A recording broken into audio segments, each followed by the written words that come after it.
All right, everybody, we are at the trade deadline, so we'll be doing our trades and grades where we give our review of just about all the trades that happened at this year's deadline.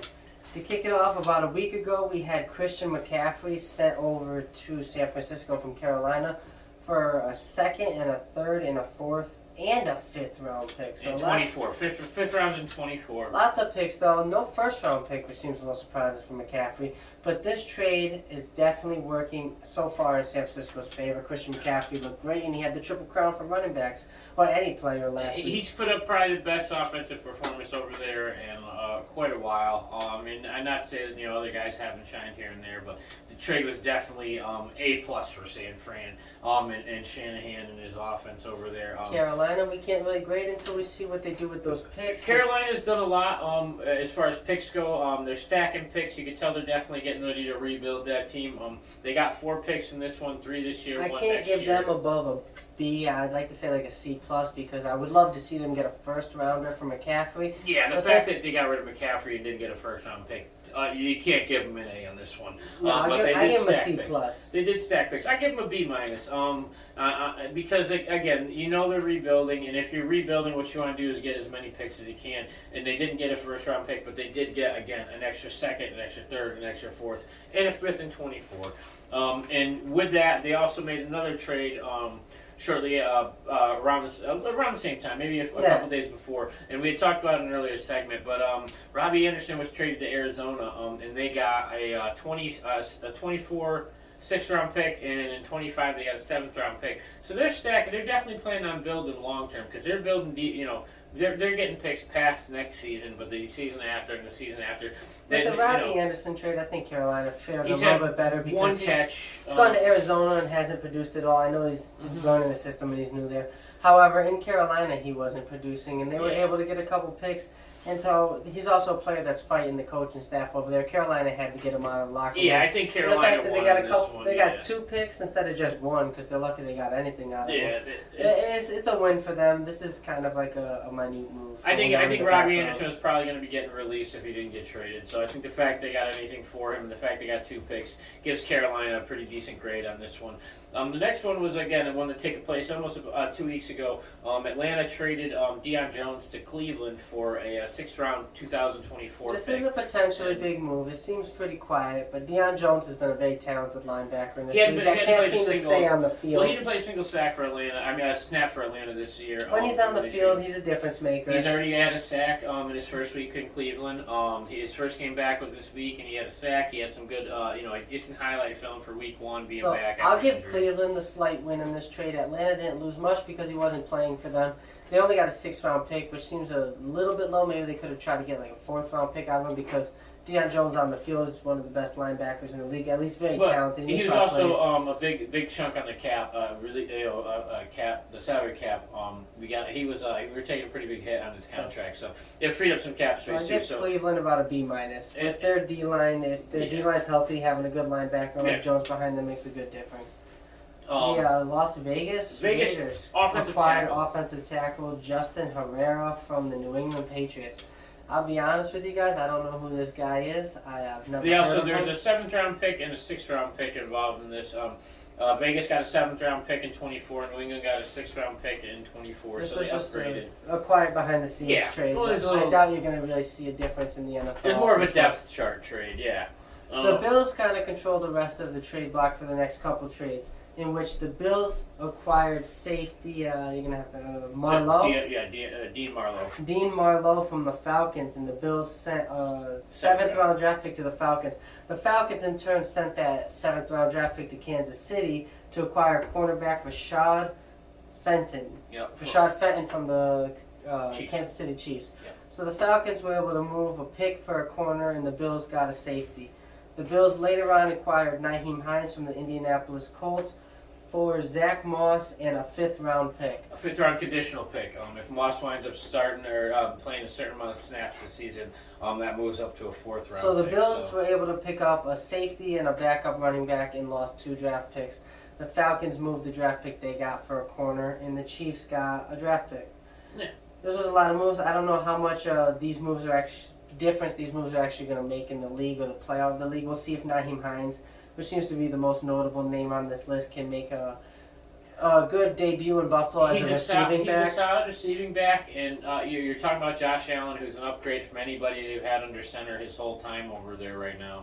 So he's this might be an opportunity for him to really. I see what Atlanta's thinking too, because Atlanta picked up a cornerback, and they've had a couple injuries with AJ Terrell and the number 2 corner over there, who's been pretty good throughout his career. I don't know why the name's slipping my mind, but.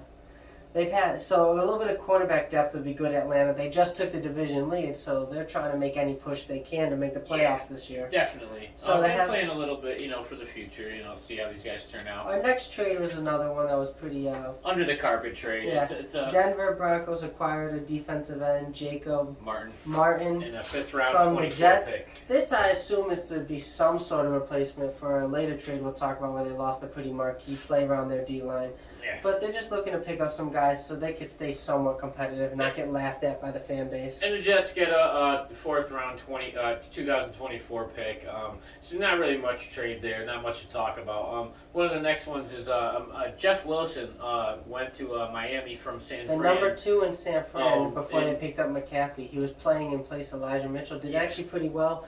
And Miami. But to be honest, with McCaffrey over there, they don't need the depth. It's taking up some spots. And San Fran gets a 5th rounder out of this.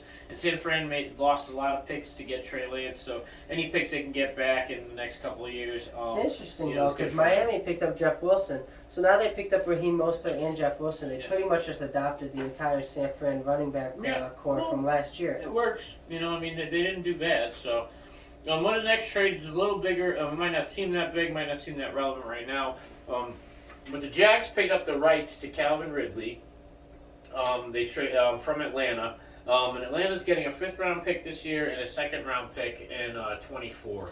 Do you know, as a Falcons fan, I have to look this one up myself, if Calvin Ridley's contract counts him playing this season, or because of the suspension, it counts as a year off and his contract extended a year? I don't know. I don't know how that actually works with the suspensions. I know he's getting paid, which is kind of bullshit. Calvin Ridley got moved over to Jacksonville. I told everybody he was never going to play another snap for Atlanta. It was just a matter of finding the right situation, and it pretty much came down to trade deadline time. Calvin Ridley's a talented player when he's on the field, but he's dealing with some mental health issues. He's dealing with some poor judgment issues. He's currently suspended for betting on football while he was out on a mental disability break. So as far as grades go for trades, this is a big trade to grade. What would you give Jacksonville on this for a trade grade? It's tough because I see it as it could be like a C, but it also could be like an A- to them. It depends on the Calvin Ridley they get. If they get a Ridley that's focused and done with the off-the-field issues, and the guy who's going to go out there and put his best foot forward and play some good football, it could end up being like an A-, an A of a trade for them. Here's the thing: if they get a poison to the locker room, if next year Calvin Ridley comes back healthy and focused, they have him. They have Christian Kirk. Etienne, who's starting to play really well in the backfield. And even a guy like Trevor Lawrence with those targets, healthy and playing to their skill set and their ability, is going to look pretty good. So I think the Jags are. This is a trade that's going to pay off, in the future. But the question is kind of like I feel like you were getting at is what version of him are they going to get? Are they going to get a childish Calvin Ridley who's not ready to be an adult and play some NFL football? I think he played great in Atlanta when the pressure wasn't on him to be the number 1, and when Atlanta committed to him being the number 1 and let Julio go to over to where the fuck did Julio go? He went to Tennessee. Tennessee, yeah. That they they kind of I don't think he could deal with the pressure mentally. Again, he seemed to break down. He left the game for mental issues and stepped away after week 6, and we never saw him again. He was busy gambling on football over Thanksgiving and doing all this other silly stuff. And so for me personally, I think we got out from under a problem for us that may it might be good. I give Atlanta probably a B on this one, and I give the Jags somewhere between. I think you're rolling at a B- because if the wrong guy shows up, it's going to be it's not going to be worth anything, but it could be a huge upside.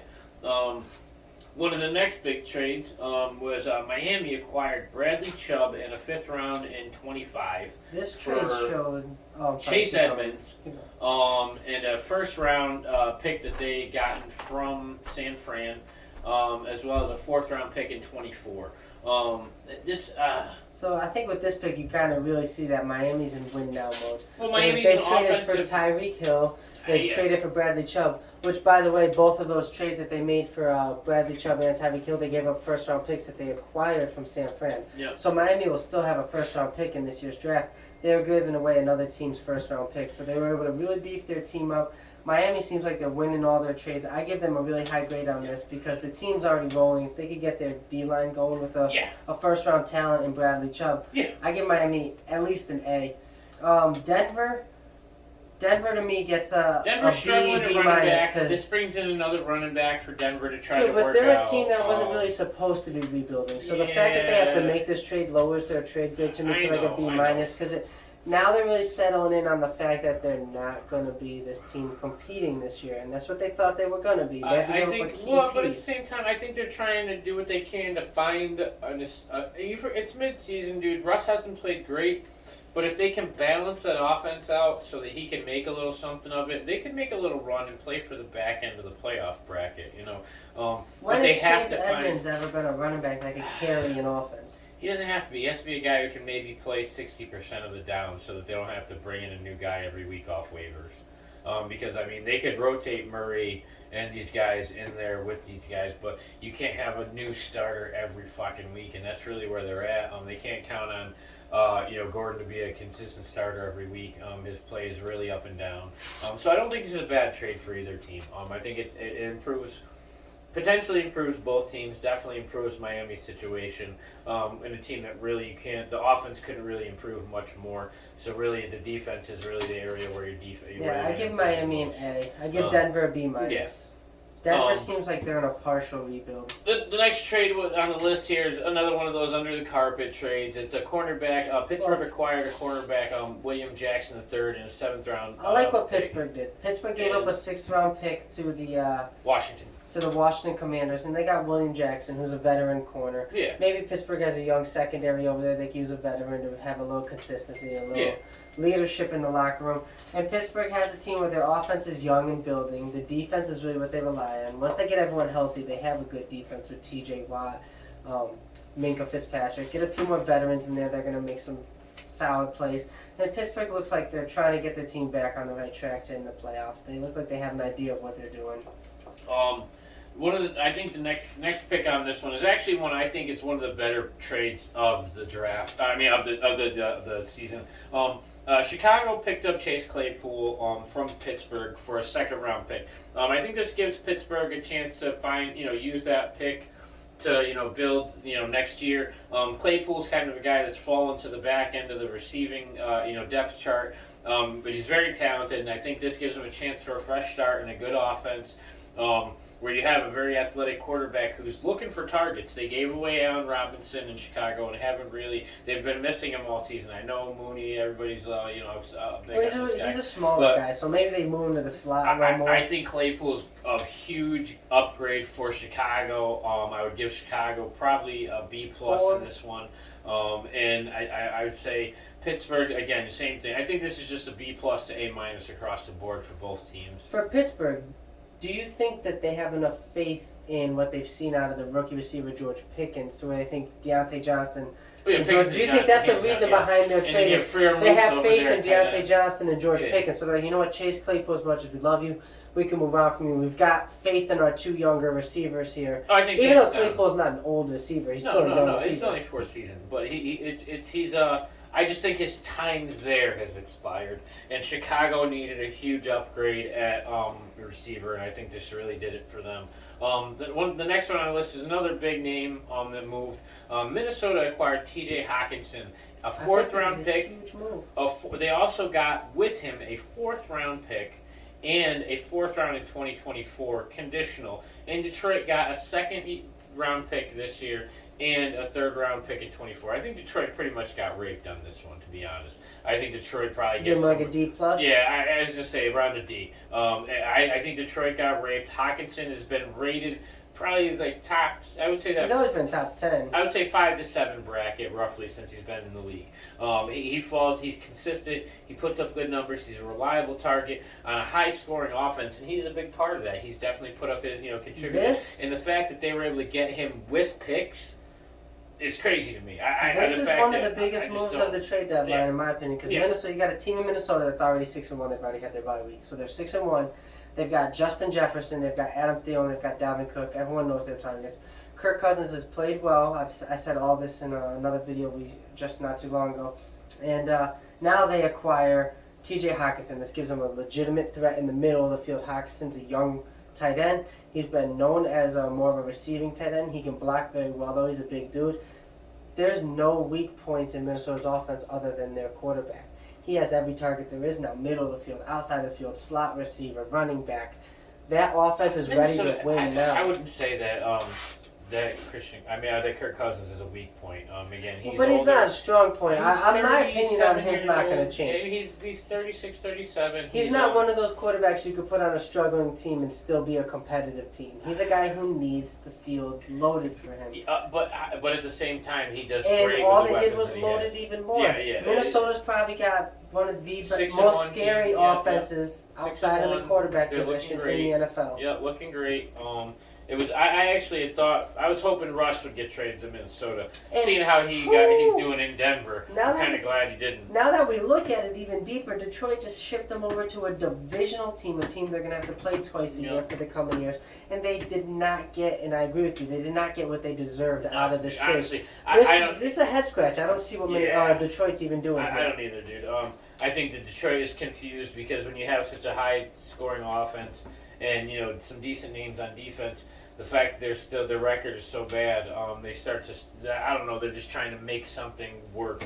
And I think this is a bad call for Detroit. The next trade is another blockbuster big one as well, in which we've got, well, it should have been a blockbuster, but it seemed like the Ravens got a bit of a steal here. They were able to snap first-round pick Roquan Smith from the Chicago Bears for a second and a third-round pick in next year's draft. As well as linebacker, as well as A.J. Klein, who's just more of a fill-in probably to help replace Roquan. Now Roquan Smith, I imagine Baltimore's looking for him to be their next Ray Lewis type linebacker. They love to have that dominant inside linebacker. After week 8, he's got 83 tackles on the season, leading the league in tackles with 83 right now. And that's counting the holdout. He didn't play week 1. He was holding out. He might have even. I think he came back for week 2, but he might have even missed week 2. He was holding out at the beginning of the season. He did not start. The Ravens have now accumulated an off defense that has cornerbacks in Marcus Peters, Marlon Humphreys. Now they've acquired Roquan Smith. I'm pretty sure they still have Calais Campbell on their D-line. Campbell was injured still, he didn't play, but still, he's definitely over there. They've loaded up high-quality talent on every level of their defense, and picking up Roquan Smith, they're trying to take that defense to the next level. So in Chicago, I just don't know what you're doing here, because you go out of your way, you try to, you make this Claypool trade, so you're clearly trying to still upgrade your team and make it better, but then you fire sale your defense. One of the next trades we're going to talk about is another guy that they shipped off, but they pretty much shipped off the entire core of their defense in a matter of a couple days. And now you have no defense, and you're trying to beef up your offense and back it up with some picks. Yeah, so Chicago also sent Robert Quinn away to Philadelphia. This stacks up a Philadelphia defense that's already played well in an undefeated team, so Robert Quinn's hopefully trying to get a ring over there. Robert Quinn, as he was saying, Chicago fire-sealed their whole defense. 4th-round pick they got for Robert Quinn. So, I mean... well, he's a bit older. He's still producing. In these two guys, you lost Roquan Smith, who's an all-star linebacker leading the league in tackles. You lost Robert Quinn, a Pro Bowl defensive end. And you also... You've gotten in return a linebacker and 3 picks. You added a 2nd-round pick, a 4th-round pick, and a 5th-round pick next year. And overall, even counting both those guys, I just think Chicago lost in both these trades. More than maybe got back. Yeah. I mean, the picks are good if you're planning on rebuilding, but I think that Chicago's been rebuilding for years now. So at what point do you have to, I personally think the only reason Chicago really gets a loss, or I'll give them a D plus C minus on this one, is because they didn't get a 1st rounder for Roquan. who is on a rookie contract. He's a young player in the league. He's established himself as They one have of the to top pay- linebackers in the league. Baltimore's paying And less they're than not- $600,000 for And him on Roquan his Smith contract. is still on his rookie contract, I believe. $600,000 Baltimore. So it's a has to cheap pay out contract less for than the that. for the price of his contract and the fact that he's going to re-sign with some team or he's going to sign with a new team next year. And Baltimore will probably throw a hefty They deal on him. could. They could. Chicago should have got a lot more for him Now than they here's did. here's the question: is now Roquan Smith will be re-signed with Baltimore for the season ends. But does can they franchise tag him next year if they wanted to? I'd have to look at that. I don't know how the and trades. then also don't know how the trades work with the franchise because tag. he was traded and he's still on his rookie contract. Does a 5th-year extension apply to a new team? Those are all details I'd have to look into. Because I mean, they can exercise a 5th-year extension and then keep him around and then tag him possibly the next year or when they can make money to pay him. Regardless, Chicago's clearly trying to rebuild their defense, and I think Baltimore's trying to build their team up for a playoff run. Baltimore's trying, and they you know the defense definitely needs a few tweaks. One of the other smaller trades that went under the wire was Kansas City picked up wide receiver Kadarius Toney from the Giants. The Giants actually, I understand Toney was a I think high-end they draft lost pick. this trade. See, I think the Giants did okay because I don't think Toney hasn't been on the field that much this season. I understand that, but they spent a first rounder on Toney as soon as last season, so they Yeah. pretty much just threw away a first round pick last year. I get it, So but it's a bust trade on last year's draft But if you've got a because guy that doesn't fit into your offense, you know he's not going to fit. Do you ride him out just because he's the number 1 pick, or do you get what you can for him?